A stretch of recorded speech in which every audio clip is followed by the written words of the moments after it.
Everyone, welcome to Groundwater Talk Live. I am Tom Ballard, the groundwater guy, here today. Today we're going to be talking about groundwater news. Well, actually, surface water and groundwater, but they're all one resource. So we talk about them together, basically water news today. So we're going to cover a couple different things. Well, several different things. The never-ending Colorado River negotiations. We're going to talk a little bit about microplastics, which is becoming a huge deal, and the medical research is kind of depressing out there. We're going to talk about rainwater capture, and we got some more stuff too that we're going to look at here today. I try to do groundwater news, probably about once a month or so because there's interesting stuff, but sometimes there's not always a lot of news. So it's kind of so I cover it as there is news out there, and just kind of bring everybody up to date because some of this stuff is kind of interesting. But before we get going, like, comment, and share. If you got any comments, I appreciate them. Share this video if you like. It really helps us, the algorithm, and even liking it, and helps us get more visibility. We're getting more viewers and subscribers on YouTube, and that's a good thing.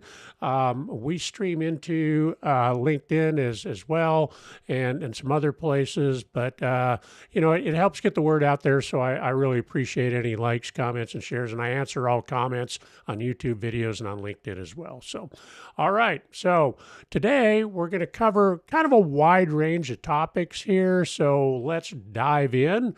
And first off, we're going to talk about the Colorado River agreements and the never-ending negotiations there. Let me get this set up here. So basically what's happened is the Colorado River agreements, there's really two different groups in the Colorado River agreements. There is the lower basin, which is California, Nevada, Arizona. And then there's the upper basin, which is Utah and Colorado, and who else is involved? I think that's mainly it there. But they have different needs. Basically, the upper basin gets their water directly from the river, and the lower basin gets their water mainly from Lake Powell, Lake Mead. There are some other dams on the Colorado River that California and Arizona pull from as well, Lake Havasu and some of those places as well. But generally, Lake Mead, which is near Las Vegas, and Lake Powell, which is near Page, Arizona, really are the big dams, and the big reservoirs, and those are what everybody pays attention to, because what happens is the water stored there actually turns the power plants there. And back when we were in the severity of the drought, we had some issues where the water levels were dropping. They're still low. I think these reservoirs are running a little bit above 30% of capacity, but that, unfortunately, there was some rain in 2022 that really kind of broke the drought cycle. But what happens is we have two water levels they pay attention to. One is minimum power pool, which is the minimum amount of water in the reservoir, that minimum water level, I guess, in the reservoir that can be used to turn the turbines that generate the power. This is an important number because if it drops below that level, then we're not generating any power and you got some severe problems. Now, an even severe water level is called dead pool. That is the level at which water no longer passes through the dam and goes downstream. So fortunately, we have not reached either of these, although it was getting pretty darn close to minimum power pool back in the midst of the drought before 2022. So fortunately, we had some pretty good snowpack in 2022, and that recharged the reservoirs enough. But still, they're still running a little above 30 to 34% capacity. So this is definitely a challenge, because if we drop into another drought, which so far has not been the case because we've been getting some pretty good rainfall in the West, especially California, which may or may not translate to the Colorado River Basin, but we'll have to look and see when this is all done here. but certainly the snowpacks are up there that are going to contribute. So we may see another decent year. But the present agreements on the Colorado River, the distribution of the water, and the takes everybody can manage. Though that agreement was formed a few years ago, that runs out and expires in 2026. So now they're in the midst of negotiations for what happens after 2026. And surprise, surprise, there are some disagreements on this. And there's disagreements again between the upper basin states and the lower basin states, how to distribute any cuts if necessary. So these are the battle lines that are being talked about here. I got some articles that I brought up that can I'm going to talk about here that kind of cover these things.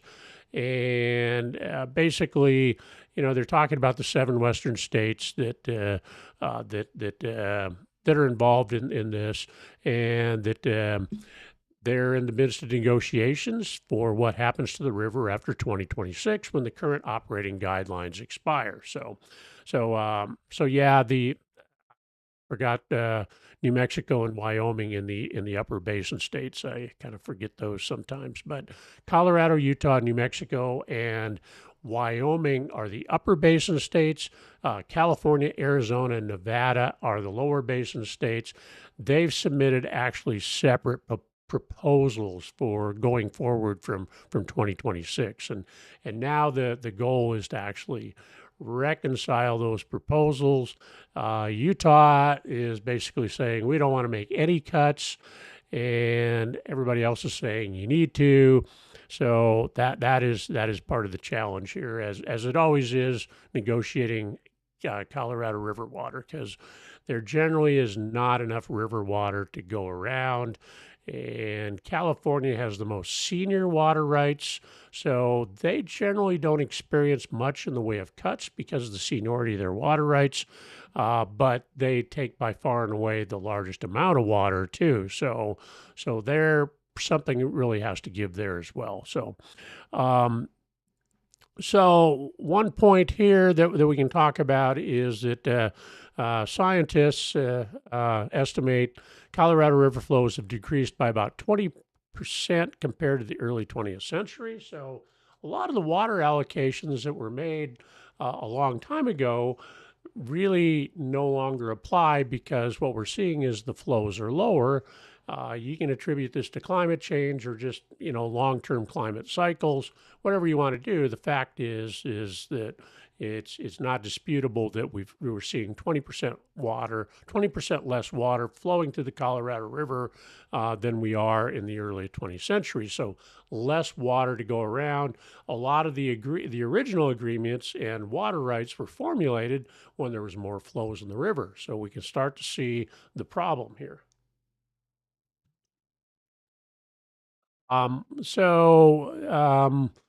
Climate change, they attribute some of this to climate change. I call it climate cycles. I'm not, a real big believer in blaming anthropogenic global warming for everything. It probably has some factor, but climate cycles that we see throughout geologic history are probably, El Nino cycles, those types of things. Are those being made worse by global warming? I find that dubious, and I've talked about that before. We can argue about that, but the fact is we are seeing some different climate cycles. So what the cause of that is can be disputed, but the fact is we are seeing some climate cycles. That is beyond dispute. And so what the cause is, we can argue about that another day. So let's scroll down here. Both plans envision maximum water cuts of nearly 4 million acre feet per year under a worst case scenario where water levels crater across the basin. So that could be something like we saw in the drought that ended in 2022, and we got dangerously close to minimum power pool. And I mean, it was very close. It was within a few feet. So that was significant. So now, The upper basin proposal puts mandatory cuts on the three lower basin states if Lake Mead falls to a certain threshold, while offering the four upper basin states would also undertake voluntary reductions. It does not, however, provide specific water commitments for those voluntary reductions. So that is the upper states um, uh, proposal. Um, and the lower basin here proposes monitoring water levels in 7 different reservoirs.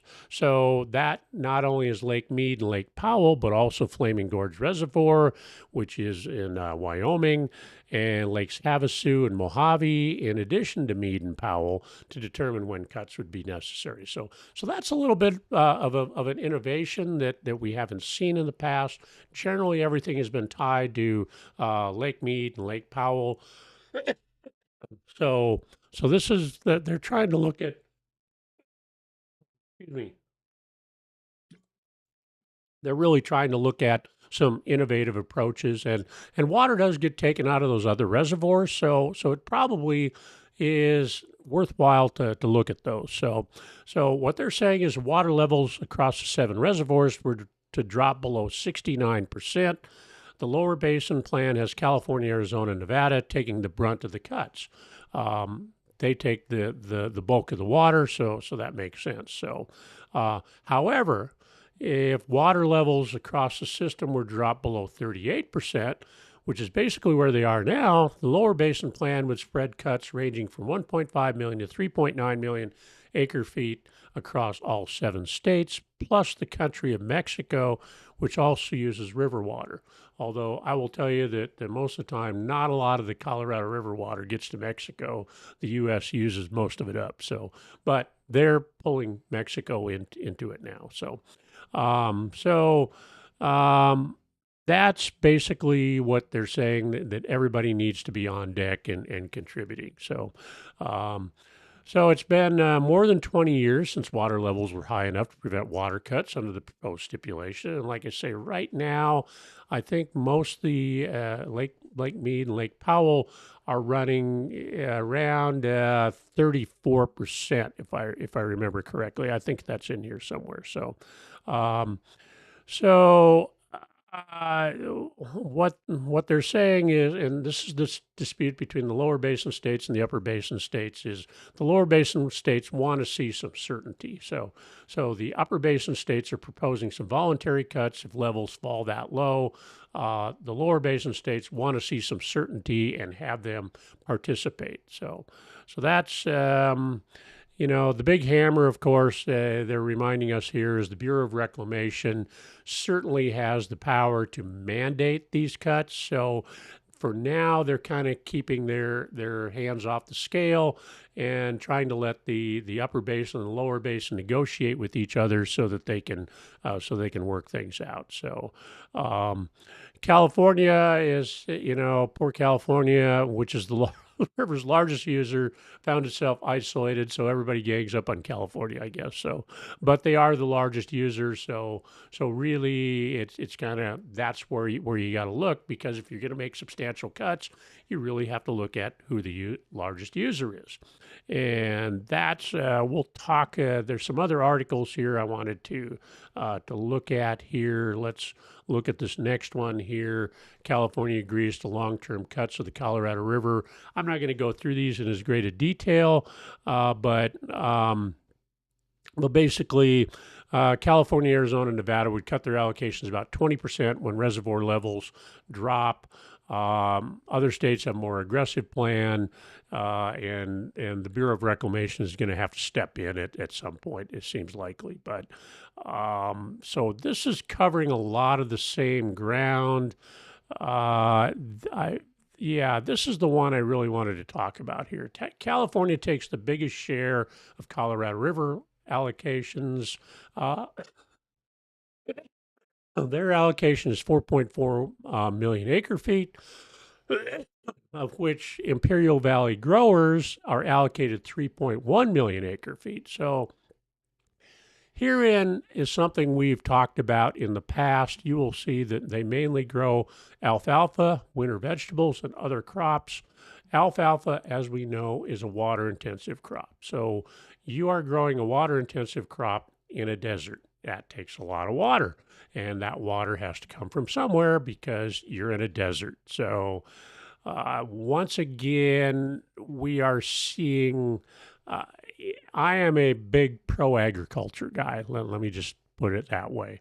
But we need to match the crops with the environment. If you're growing water intensive crops in a desert, then that may not be the highest and best use of that land. You need something that is more appropriate for the environment, so you use less water. So if we're looking at reduced flows in the Colorado River and reduced allocations, then we really need to start changing our agricultural processes and the crops we're growing to less water intensive crops that are appropriate for the particular area.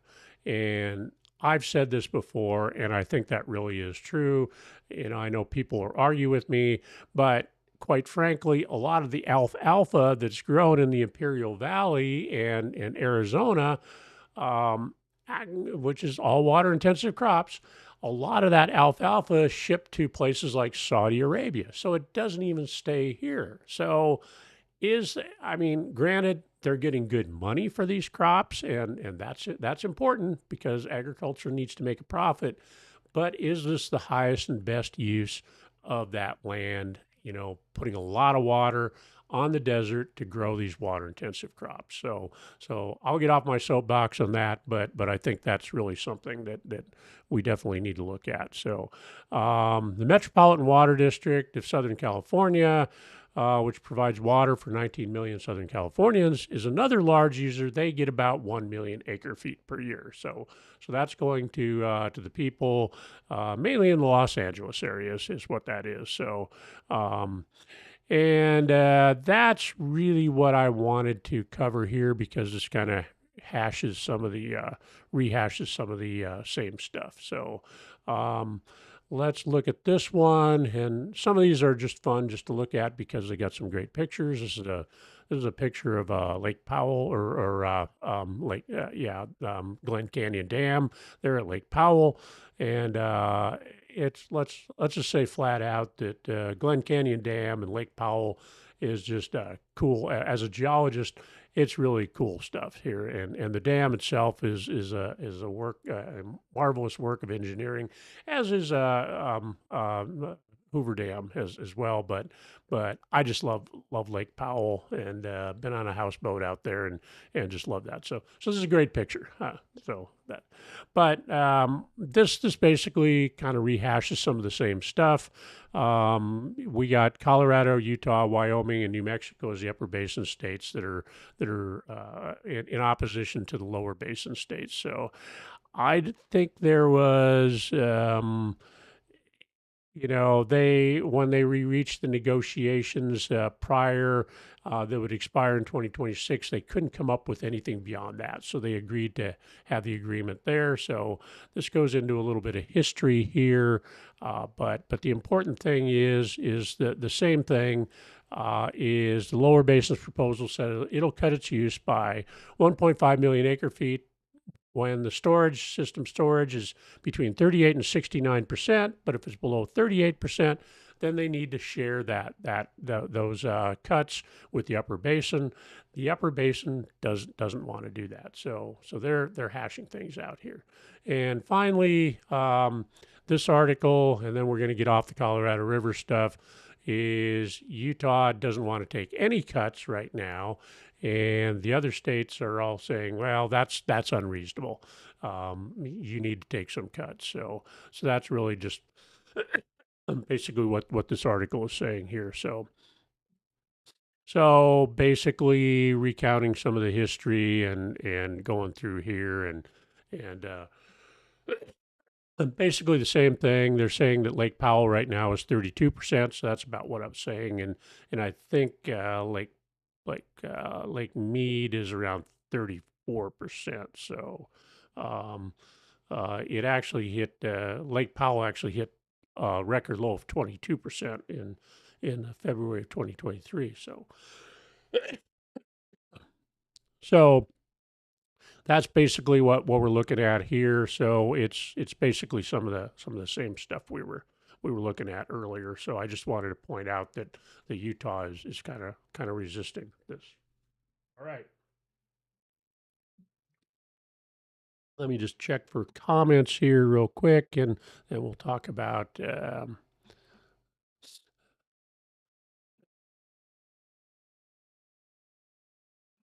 spam bot. Okay, my only comment is a spam bot, so we'll get back on things here. Um, all right, so let's talk about nanoplastic, microplastics, whatever you want to call them. Really, microplastics are what we generally call them, but nanoplastics are the really small ones. So, but there's some health issues that are starting to crop up with these things, and we're seeing more and more that these are entering our bloodstreams. They're getting into the food we eat and the water we drink, and we're ingesting these in our body, and they really don't break down very well. So we're seeing problems with them being linked to heart attack, stroke, and early death. Um, People with microplastics or nanoplastics in their carotid arteries were twice as likely to have a heart attack and stroke or die from any cause over the next 3 years than people who had none. So, and it's getting to be fewer and fewer people that have that where they're not finding these microplastics and nanoplastics in our bodies. So this is scary stuff. It really is. Um, so that's mainly what I wanted to look at in this particular article. There's been some studies done. We're seeing more of these studies come out. So they're saying, should exposure to microplastics and nanoplastics be considered a cardiovascular risk factor? What organs, in addition to the heart, may be at risk? How can we reduce exposure? And this is a guy that wasn't involved in the study, but these are certainly legitimate questions. So, saying that we use plastics a lot. Plastics are everywhere. Let's face it, but they break down. And when we started using plastics, we didn't understand how they broke down into these really fine particles that it can actually get into our bodies. So we're looking at reducing our plastic uses. One of the things we can do is use more stuff like stainless steel, and glass is really inert things, and get away from plastic use. I doubt we're going to totally get away from plastic use, but that's the challenge here, because we're seeing it's really getting to be a danger and causing health problems for us. And here's the definition: microplastics are polymer fragments that can range from less than 0.25 inches or zero point 0.2 inches down to 25,000th of an inch. So one micrometer. Anything smaller is a nanoplastic that must be measured in billionths of a meter. So the really small stuff, that's the stuff we see in our bloodstream. So nanoplastics are the most worrisome for human health, just because they can be ingested very easily and migrate through our bloodstream. So they actually find them in individual cells and tissues, in major organs. And so we can start to see some of the health problems here. Studies of pregnant mice have found, plastic chemicals in the brain, heart, liver, kidney, and lungs. And we are definitely seeing them in people as the study goes. So nanoplastics have been found in human blood, lung, liver tissues, urine and feces, mother's milk, and the placenta. So serious stuff here. And this is just the start of some of these studies as we start to understand this. So, and they say there's no current scientific consensus, but if we on the dangers they pose, but we're starting to see some of the studies come out. This recent study found 1 liter of bottled water, the equivalent of 2 standard-sized bottled waters typically purchased by consumers, contain an average of 240,000 plastic particles from 7 types of plastics, and 90% of those were nanoplastics. So if you're drinking bottled water, you're getting nanoplastics, or in a plastic bottle anyway. You're getting nanoplastics in your body and probably ending up in your bloodstream. Um, the study looked at neck arteries of carotid arteries of 257 people who underwent, and I'm not even going to say that, carotid endarterectomy, and they open it up, dissect all the sludge, the plaque that's built up in there, and they're finding nanoplastics in there. So they found visible jagged edges for foreign particles that are basically plaque and external debris, microplastics. So measurable amounts of polyethylene, and some samples also contain chlorine, but anyway, so they're finding the microplastics in people with blockages. And there's another study here. Let me look at this one. You're seeing this is a cross section of a clogged coronary artery, and some of that is including the microplastics in there.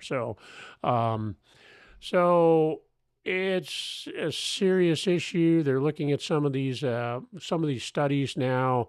And this talks about the same study. I mainly put this in here because there's a couple pictures. Here's plastic particles inside macrophages and deposits of fatty tissues. Macrophages are small blood vessels and removed from clogged arteries. So this is, I think that's what macrophages are, but I'm not a medical doctor, so I could have that wrong. So, but anyway, you're seeing plastic particles accumulating in our body and in fatty tissues, and these are some actual pictures of those in your body. So this should definitely concern you. So they are saying that these studies aren't concluding conclusively.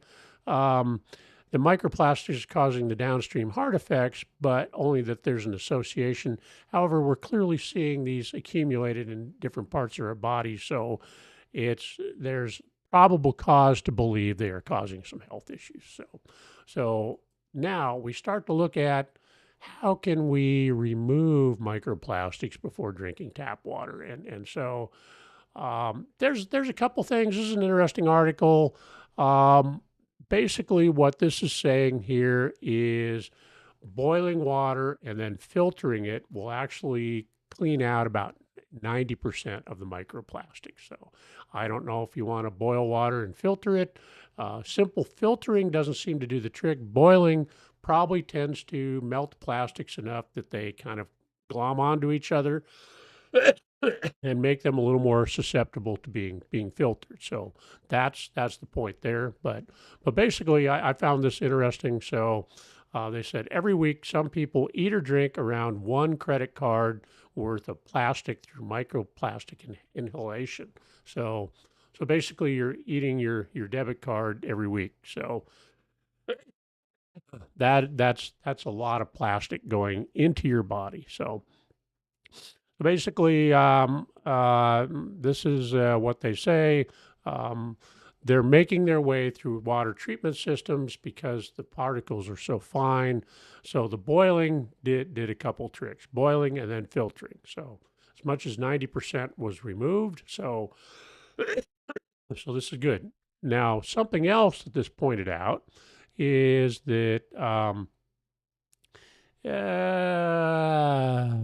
where is it here? Is that yes? So this part of the article here says we can detox our body of these specific bits of rubbish by focusing on specific probiotics. So some people take probiotics to kind of help their gut health. This is showing, and these are some preliminary studies, that specific probiotics like Lactobacillus acidophilus and Bifidobacterium bifidum have been shown to actually clear and trap these microplastics in the gastrointestinal tract and bind them to and eliminate them through our digestive tract. So this is an interesting study because Probiotics are relatively easily attainable, especially the Lactobacillus acidophilus. Um, and so you can look for these and take probiotics, and that's going to help clear them out, according to this study. Now, I don't know how extensive the study was, but this may be another opportunity to help rid ourselves of the microplastics in our body. So, all right. So, moving on here, let's look at water main breaks. There is a study that came out recently from Utah State University. It's published new research on water main breaks in the United States and Canada, examining break rates and related factors such as pipe material and diameter. So it's a third such study with previous versions in 2012 and 2018. And so this is a picture of the study. I'll put a link in the show notes in YouTube and on LinkedIn down below, a link to the study, but it is interesting. So let me jump down here to the conclusions. So basically, I'm just going to go through these because this is interesting stuff. So, United States and Canada experience 260,000 water main breaks annually, representing 2.6 billion in annual repair costs. So this comes down to an asset management issue. We've talked about asset management a lot on this show, and but this study will help in dealing with asset management and looking at class lives on distribution systems and pipelines and this type of thing. So this is valuable data to help us manage the utility assets, including the pipeline. So utilities reported the average failure age of a water pipe is 53 years. Notably, 33% of water mains are over 50 years old, representing 770,000 miles of piping. So 53 years old, I think that most class lives for distribution pipelines in any asset management scheme, that's exceeding the useful life. So it's no wonder we're getting these water main breaks. So um, in 2018, cast iron and asbestos cement together represented 41% of all installed water mains. In 2023, the combined length for these materials is 33%, a reduction of almost 8%. PVC pipe length increased by 7%, and ductile iron remained approximately the same. So, PVC pipe, is that going to be a microplastic issue? Maybe. We've seen PVC in some of these microplastic studies as well. So, that might be something we want to rethink as well. So, is using PVC. It's easy to use, but is it contributing to microplastics? So, these studies kind of tie together a little bit. Material usage varies significantly across geographic regions, suggesting that a selection of pipe materials is often based on preference. So it's what everybody uses in the area. That makes sense. So what is your experience? A total of 86% of cast iron pipe is only 50 years old, and 41% of asbestos cement pipe is more than 50 years old. The estimated average water loss to leakage is 11%. Overall failure rates decreased by 20% since 2018, which seems to correlate with reduced inventory of cast iron and asbestos cement pipe, both of which have the highest break rates. Is that due to age or is that due to the materials? That's a question I have. A reconfirmed major finding is that polyvinyl chloride, PVC, has the lowest break rate when compared to cast iron, ductile, steel, and asbestos cement pipe. So that shows a tendency for PVC because it reduces breakage, but does it contribute to microplastics? That's another question that we don't have any answers to right now. Almost 80% of water pipes in the US and Canada are less than 12 inches in diameter. And the study shows that smaller pipes, less than 12 inches in diameter and less, fail 5 times more than larger pipes, 14 inches or larger. Now, my question is, since 80%, 86% of water pipes are less than 12 inches in diameter, is this sample bias or is this really really a true number. So I'd have to look at the study to see, if they actually did that. So that's a question I have about this number. So that's an interesting study. I will post a link for it. This is what the study. This is the cover of the study. Here is the table of contents. So um, they go their survey methodology and stuff, and that's where we can look and see, what they did for their survey methodology. So they got some pretty detailed information there. So you should be able to find out if there's any sample bias there and how they did it. And then they looked at pipe material and their distribution, delivery pressures and volume, computing water main failure rates, and all the methods they did there. They looked at the corrosive soil factors and corrosion prevention methods. This is really important because where you have corrosive soil, you really need to take specific measures to prevent the corrosion from impacting your pipes, especially if they're older pipes. Construction-related failures, water main replacement planning, approved pipe materials, preferences for pipe installation, infrastructure asset management. This is something we talk about here a lot. So they got a section on that. It's only one page, but that's certainly a consideration we need to take into account here.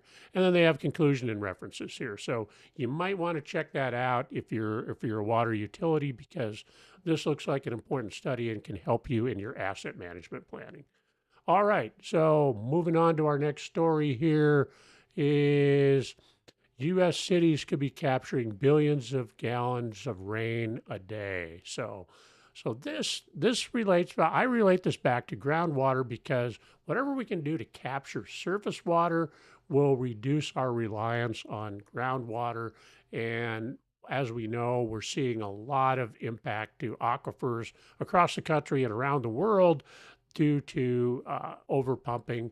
And so if we can look at our system where we tie into capturing surface water, and rainfall is a big part of that, then we can reduce the amount of groundwater pumping we're doing and allow our aquifers to recharge and basically preserve our groundwater resources. So this ties back because water is a resource, whether it's a surface water source, whether it's a groundwater source. That's we want to look at our total water usage, and if we can do surface water and specifically rainwater, we can capture that and keep it all from flowing out to the ocean. Then that's certainly going to be something that could reduce our groundwater reliance. So now, obviously, you can't capture it all because we need to have water in our rivers and we need to have runoff, but we do have excess runoff, and especially during big storm events, and that water gets wasted. We could certainly capture that, and that's what they're talking about here. Yeah, and they start off with, I guess this is wired. So, your city is a scab on the landscape: sidewalks, roads, parking lots, rooftops. The built environment repels water into sewers and then into the environment. So this is true. Urban landscapes are really designed to flush water off as quickly as possible so it doesn't accumulate. That water all flows out. It can really have flooding consequences, but basically you're losing that water. So during big rainstorms, you got excess water that is not really doing the environment any good or the rivers any good. You could reduce that, you could capture that, and we're seeing more and more of that going on. In Nashville, which is north of me, they actually built a new convention center a number of years ago. That convention center relies completely on rainwater capture for their water needs. So it is possible. So now Tennessee is a fairly wet environment, so that's something to take into account there. But even in California, we're seeing some big storms right now, and that could certainly all be captured because it flushes out to the ocean, and there a certain percentage of that could be captured and reduce our reliance on groundwater. So urban areas in the United States generate an estimated 59.5 million acre feet of stormwater runoff per year, equal to 53 billion gallons each day. Um, so over the course of the year, that equates to 93% of total municipal industrial water use. So essentially, the amount of rainwater that runs off, stormwater runoff, is basically equivalent to our total urban and industrial water use in the United States. So interesting numbers. So if we could capture a significant portion of that, we could really reduce our reliance on groundwater and help restore our aquifers. Um, so they're talking about sponge city techniques like green spaces and retention areas. Um, but we somehow need to capture that water so we can use it, and that's really what they're talking about here. They looked at obviously the east and the southeast are probably the biggest areas. Surprisingly, California is up there just because they get a lot of runoff, get a lot of urban areas and a lot of runoff. But you're mainly looking at the southeast and the east where the biggest opportunities are because they tend to be a little bit wetter than what's going on in the west. Um, so uh, this is based on historical precipitation data.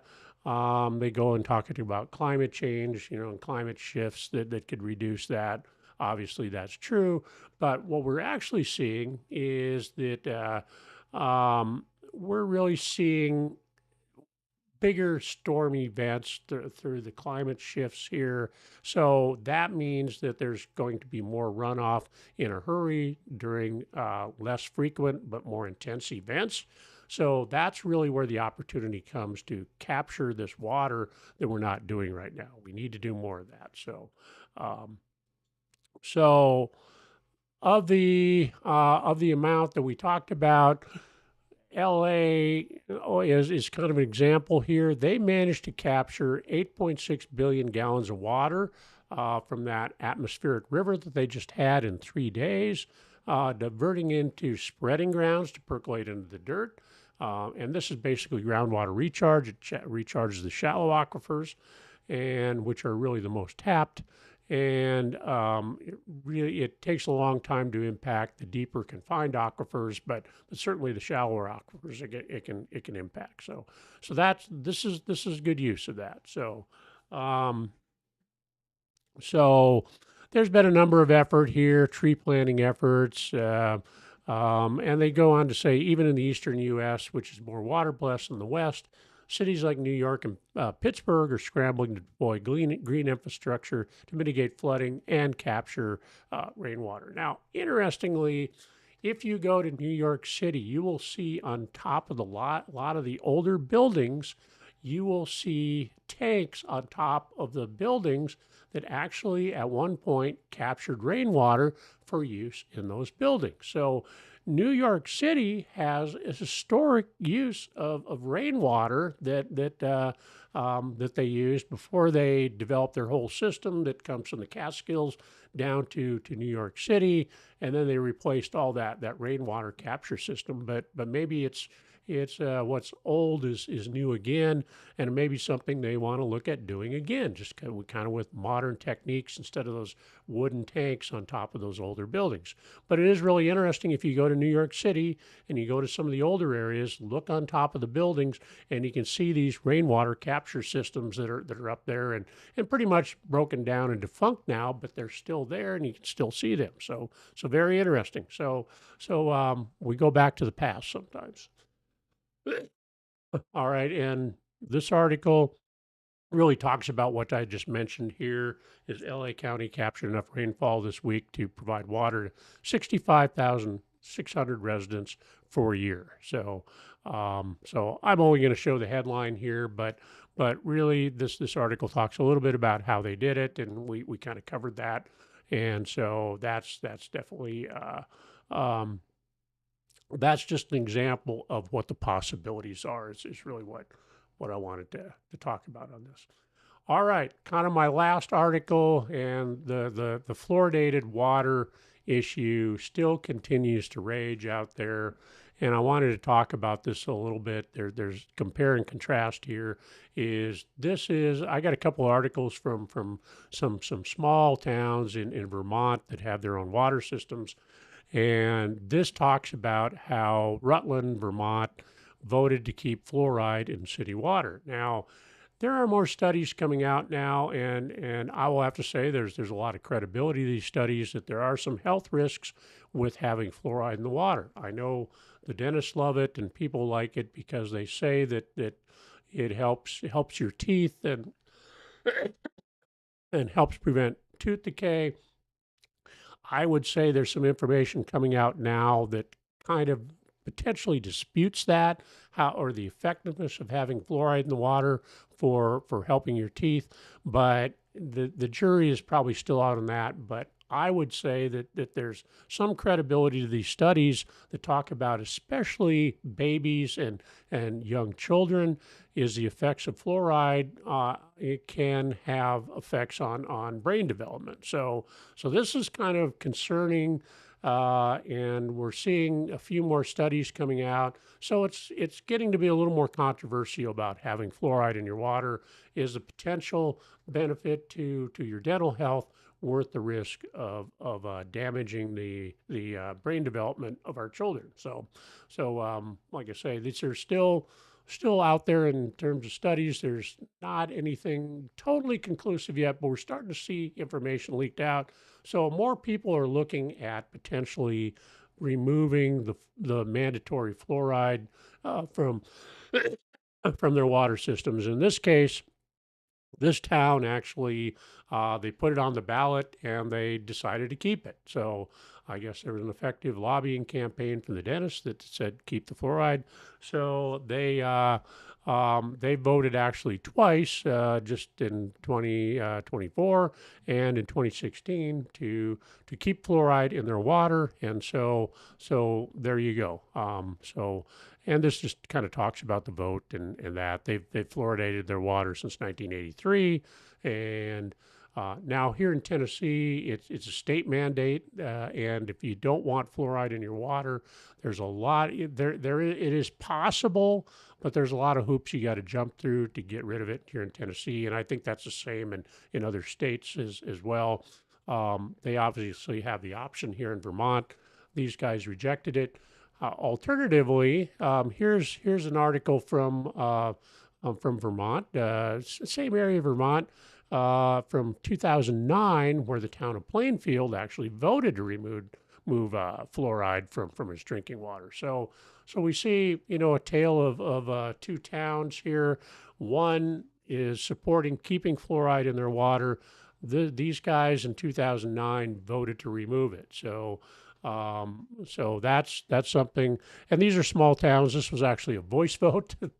But the point is we're seeing a little controversy here developed, and people are starting to look at removing fluoride from their water, and we're starting to see more studies questioning the dental benefit and the preventing tooth decay, and more studies showing how are we is it actually affecting our youth. So that's the mental development, the brain development, and that is concerning to me. So I would, if the vote came up for me, I'd vote to remove fluoride from water. I just think the risks are too high. We know that fluoride is actually, if you is regulated as a contaminant by the EPA, and we look at significant fluoride issues at wells in California. You need to remove fluoride if it's too high. So if it's regulated in one case as a contaminant, and we're putting it back in our water as an additive to promote dental health, whereas there seems to be a little bit of a disconnect here. So that's, and like I say, these studies that are coming out that I've looked at, and I'm not a medical professional, obviously, so reading some of these studies can be kind of challenging sometimes. But I know enough to say that there is some interesting data that's starting to come out on fluoride use in water. And if it was me, I'd probably take it out because I don't see the benefits and I see the downside more significantly. And if there's a risk to our babies and young children, I think we should probably remove it and proceed from there. So All right. That is the show today. Thanks everybody for watching. You can always get a hold of me at tballard@groundwaterguy.com or leave comments on YouTube or LinkedIn. Um, if you'd like to be a guest on the show, this is my Book Me page. You can go there. I will put the link in the show notes as well. I'm always interested in guests that have interesting topics to talk about on the issue of groundwater. Our YouTube and LinkedIn channels here. And you can find us on the Groundwater Guy channel on YouTube and also on LinkedIn. So we stream live there. And thank you very much. We will see you next week.